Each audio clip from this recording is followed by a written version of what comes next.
اعوذ باللہ من الشیطان الرجیم بسم اللہ الرحمن الرحیم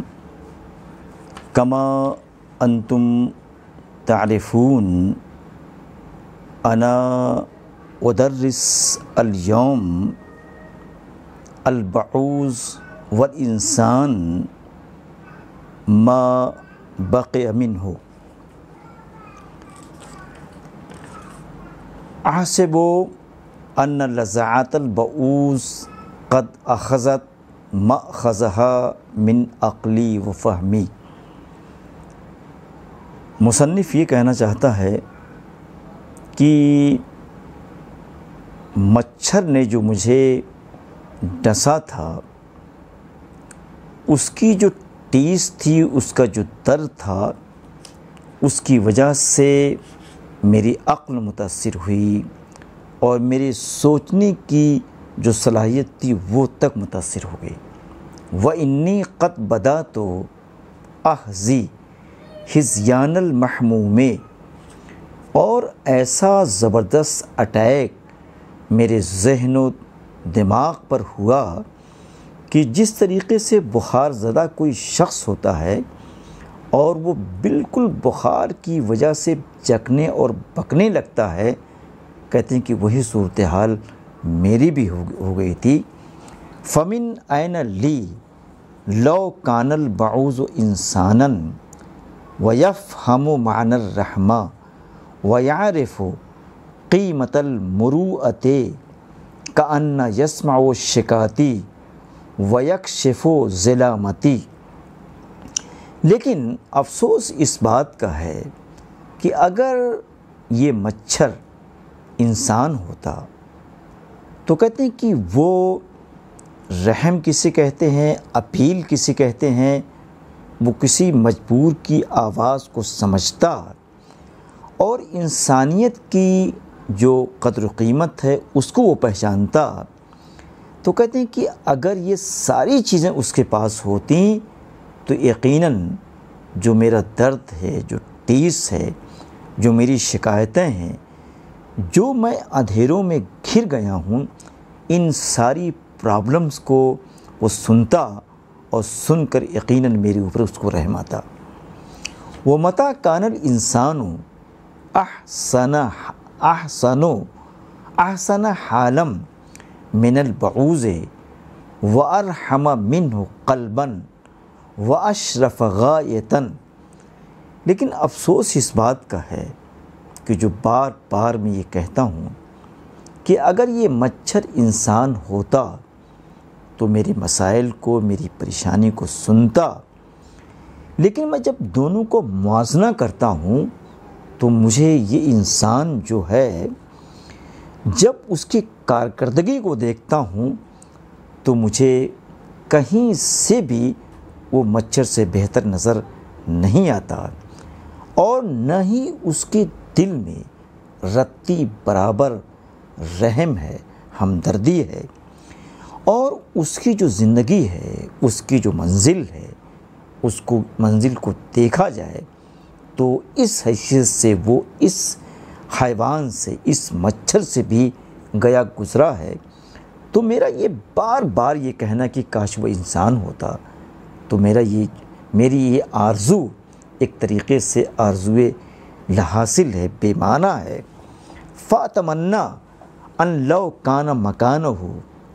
تو کہتے ہیں کہ میں یہ چاہتا ہوں کہ کاش یہ اس کی جگہ ہو سا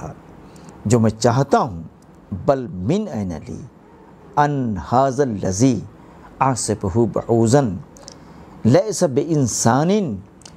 لیکن جب میں دونوں کا تجزیہ کرتا ہوں، دونوں کو موازنہ کرتا ہوں، تو میں جس انسان کو یہ کہتا ہوں کہ کاش وہ انسان ہوتا تو وہ انسان نہیں ہے، لیکن یہ جو انسان کا بار بار حوالہ دیتا ہوں، اسی انسان نے، کہتے ہیں کہ بعوض کی جو فطرت ہے، ڈنک مارنا، کہتے ہیں کہ بعوض کی اس فطرت کو انسان نے اپنا لیا ہے، اس کو اپنا لبادہ بنا لیا ہے، اور کہتے ہیں کہ جس طریقے سے مچھر کا چھوٹا سا جسم ہے اور چھوٹا سا اس کا پنکھ ہے، کہتے ہیں کہ بالکل اسی طریقے سے مجھے یہ انسان نظر آتا ہے اگر دیکھا جائے۔ وَأَيُّ غَرَابَةٍ فِي أَنْ أَتَخَيَّلَ ذَلِكَ التَّقَمُّصَ مَا دَامَ الْإِنسَان، تو یہ انسان نے جو مچھر کی فطرت کو، جو مچھر کی کارکردگی کو خود اپنا لیا ہے، کہتے ہیں کہ اس کی یہ کارکردگی، اس کی یہ فطرت، اس کی یہ لوگوں کو تنگ کرنا، کہتے ہیں کہ ان کے خون پینا، یہ مستقلاً انسان کے ساتھ اس کی فطرت باقی رہے گی۔ تو گویا یہ سمجھیے کہ انسان اور مچھر فطرت کے لحاظ سے، عادات کے لحاظ سے دونوں ایک اسٹیج پر کھڑے ہیں، اور کہتے ہیں کہ شر کو سے محبت کرنے کے سلسلے میں دونوں کا نقطہ نظر ایک ہے۔ والمیل الی الاذی، اور کہتے ہیں کہ لوگوں کو اذیت دینا ایک طریقے سے دونوں کی فطرت ہے۔ ایو قیمت لما یمتصہ البعوض مجتمعا من جانب الانسان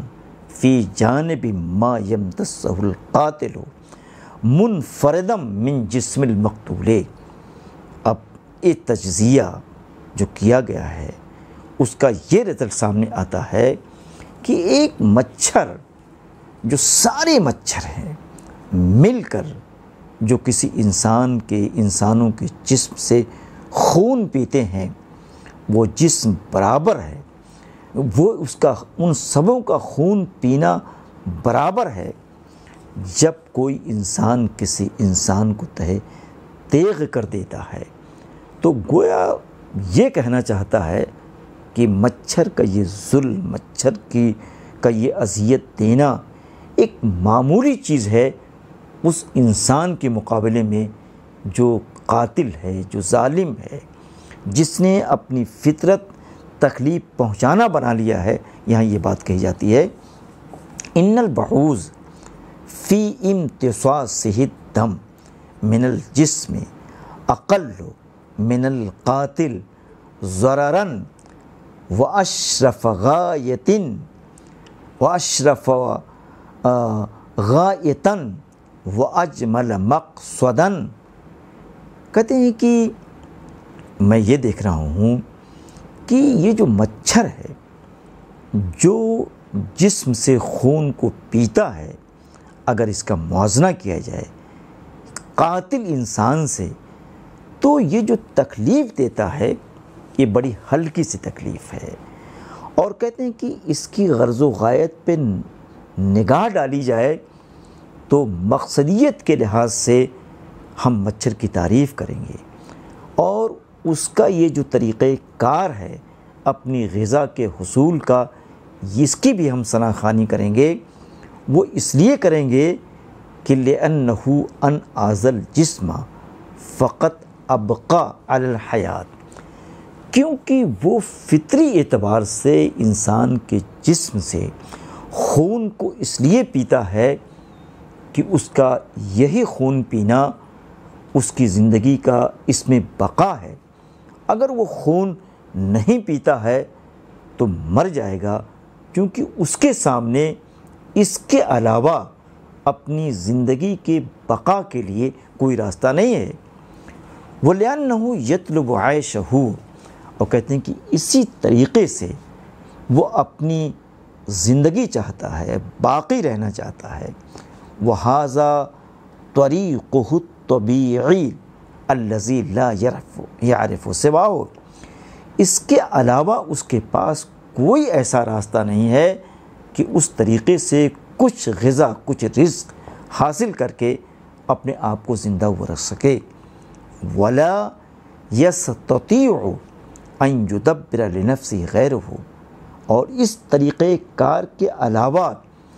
اس کے اندر یہ صلاحیت بھی نہیں ہے کہ کوئی نیا راستہ رزق کا وہ تلاش کر سکے۔ وَلَوِ اسْتَطَاعَ لَعَافَتْ نَفْسُهُ، کہتے ہیں کہ اگر اس کے پاس یہ ایبیلٹی ہوتی کہ اس کے علاوہ کوئی اور راستہ وہ تلاش کر لے تو یہ جو طریقہ کار اس کا خون پینے کا ہے یقیناً وہ اپنے آپ کو اس سے دور ہٹا لیتا، اپنے آپ کو اس سے کہیں کسی اور راستے پہ لگا دیتا۔ ان یکون کالانسان یتطوع للشر ویتعبد بالضر۔ تو کہتے ہیں کہ ہم یہ کیوں چاہتے ہیں کہ یہ مچھر اس انسان کی طرح ہو جائے جس انسان نے شر کو، تکلیف کو، اذیت کو اپنی عبادت سمجھتا ہے، اور کہتے ہیں کہ لوگوں کو دکھ دینا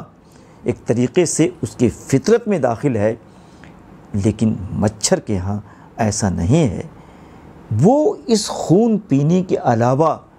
کوئی اور راستہ ایجاد کر یہ ممکن نہیں ہے، جبکہ انسان قتل کے علاوہ بہت سے دیگر اچھے راستوں کو تلاش کر سکتا ہے، برائیوں سے، بد اخلاقیوں سے اپنے آپ کو دور رکھ سکتا ہے، لیکن شر کو اس نے اپنا سنگ میل بنا رکھا ہے۔ انی وجدت بین الانسان والبعوض شبہا قریبا فی صفات کثیرۃ